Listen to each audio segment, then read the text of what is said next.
શુભ સવાર મિત્રો। આજે આપણે અધ્યાય 3 નો 30મો શ્લોક સમજીશું। મયि સર્વાણી કર્માણી સંન્યસ્યાધાત્મ ચેતસા નિરાશી નિર્મમો ભૂત્વા યુદ્ધસ્વ વિગત જ્વરઃ। માટે હે અર્જુન, તારા સર્વ કર્મો મને સમર્પિત કરી દે।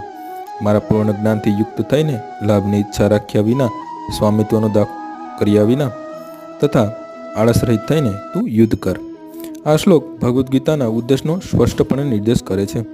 ભગવાન ઉપદેશ આપે છે કે મનુષ્ય જાણે કે પોતે સૈનિક સમાન શિસ્તમાં હોય તેમ કર્તવ્ય કરવામાં સંપૂર્ણ કૃષ્ણ ભાવના પ્રાણ થવું જોઈએ।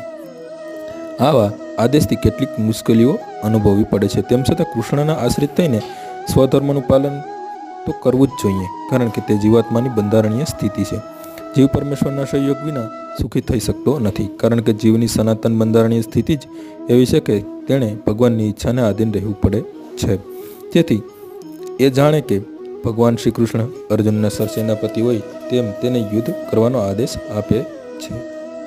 પરમેશ્વરની કૃપા પામવા માટે મનુષ્ય સર્વસ્વનો ત્યાગ કરવાનો હોય છે અને સાથે સાથે સ્વામિત્વનો દાવો કર્યા વિના નિયત સ્વધર્મનું પાલન પણ કરવાનું હોય છે। અર્જુને ભગવદ્ આજ્ઞાનો વિચાર કરવાનો ન હતો, તેણે તો માત્ર તેનું પાલન કરવાનું હતું।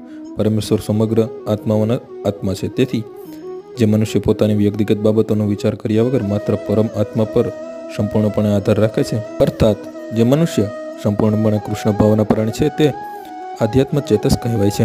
નિરાશી શબ્દનો અર્થ છે મનુષ્ય સ્વામીના આદેશ પ્રમાણે કામ કરવું પણ ફલાંકક્ષા રાખવી નહીં।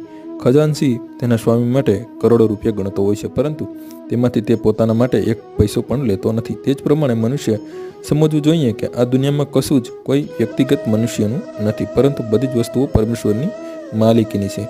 મય અર્થાત મારામાં નો સાચો ભાવાર્થ પણ એ જ છે કે મનુષ્ય જ્યારે આવી કૃષ્ણ ભાવનાથી વર્તે છે ત્યારે નિસંદેહ તે કોઈ વસ્તુ ઉપર સ્વામિત્વનો દાવો કરતો નથી। આ ભગવાનને નિર્મમ કહે છે, જેનો અર્થ છે મારું કંઈ જ નથી।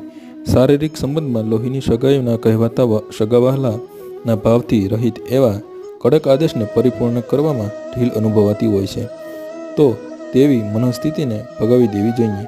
આમ કરવાથી મનુષ્ય વિગત સ્વર અથવા આળસ રહિત થઈ શકે છે।